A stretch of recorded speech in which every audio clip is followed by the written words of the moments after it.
Tumilapon at sumalpok sa windshield nang bumangga sa kanilang kotse ang dalawang sakay ng isang motor sa Quezon City. Pero ang malalang nasugatan ang sakay ng kotse na nabagsakan ng bubog. Rescue 5. Saklolohan nyo.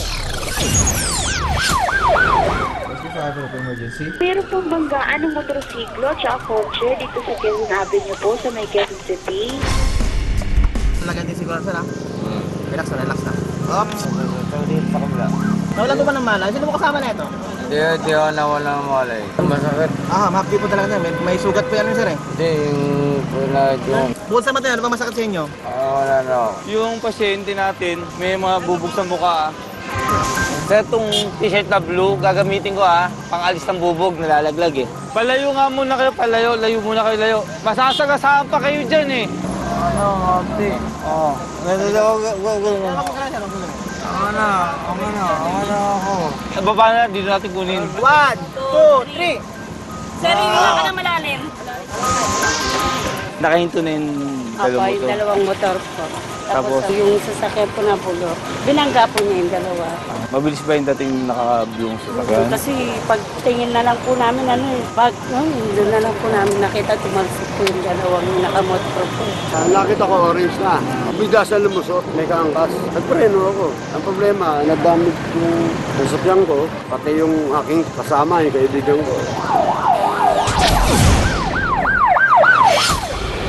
Agad ding nakalabas ng ospital ang lalaki na nagtamo ng mga sugat sa mukha dahil sa bubog. Tumanggi ring magbigay ng pahayag o magpatulong ang dalawang sakay ng motor. Mga kapatid, kapag may aksidente o sakuna, makakaasa po kayong aaksyon ang Rescue 5. Tawag lamang sa 922-5155.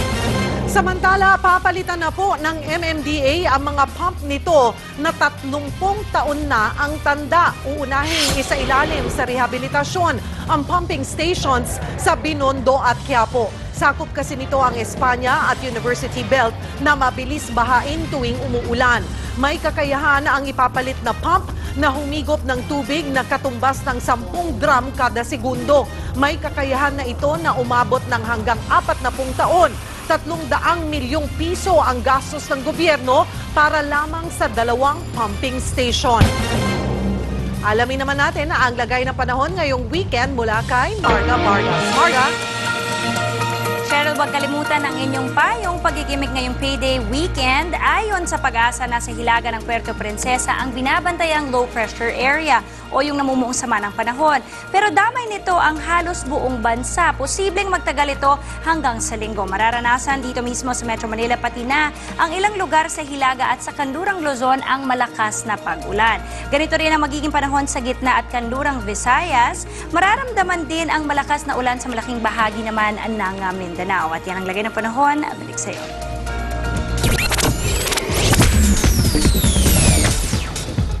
Sa celebrity action naman, mga kapatid, nakita po ang Hollywood actor na si Brad Pitt na may suot na gold band sa kanyang ring finger matapos mapaulat ang kasal nila ni Angelina Jolie. Naganap yan sa press hall ni Pitt para sa kanyang World War II film na Fury. Ikinasal po ang Hollywood couple sa France noong Sabado. Naglakad si Jolie sa aisle po kasama ang mga anak na sina Maddox at Pax. Nagsilbing flower girls naman at ring bearers naman ang 4 na nilang anak. At sumabak na po sa ALS Ice Bucket Challenge si News 5 anchor Raffy Tulfo. Ginawa niya yan sa programang T3 matapos hamunin ni Ogie Alcacid. Nag-donate din po siya sa ALS Charity at Alagang Kapatid Foundation. Ninominate naman ni Raffy sina Vice President Jejomar Binay, Senador Alan Peter Cayetano, Richard Gomez at TV5 Chairman Manny V. Pangilinan. Ayon po sa Facebook, top 8 ang Pilipinas sa mga sumali sa ALS Ice Bucket Challenge. Nanguna ang US, Australia at New Zealand.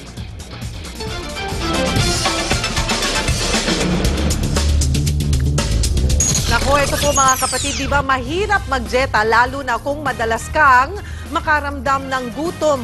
Pero meron naman pong paraan para labanan yan pag natakam ka sa pagkain. Kung paano, ito panoorin niyo po.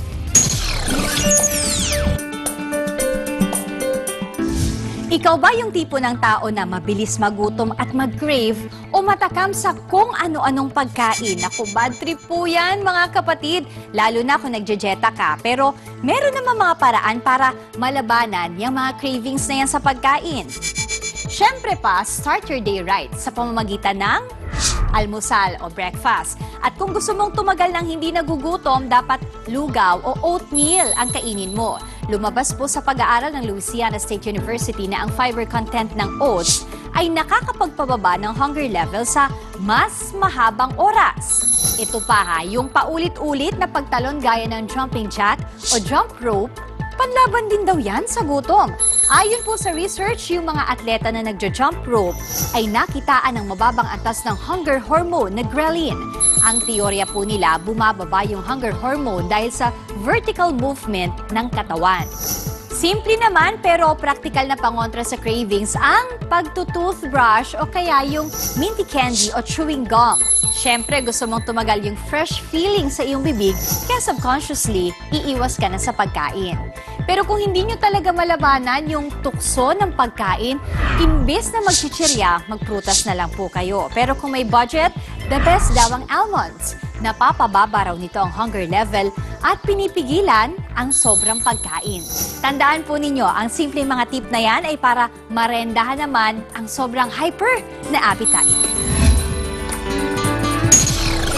At yan po ang mga maaksyong balita ngayong gabi. Para sa tuloy-tuloy na panonood ng balita, pumunta lamang po sa news5.com.ph, ang nangungunang news video portal sa Pilipinas. Ako po si Cheryl Quosim. Saan man, kailanman kapatid, higit sa balita, aksyon.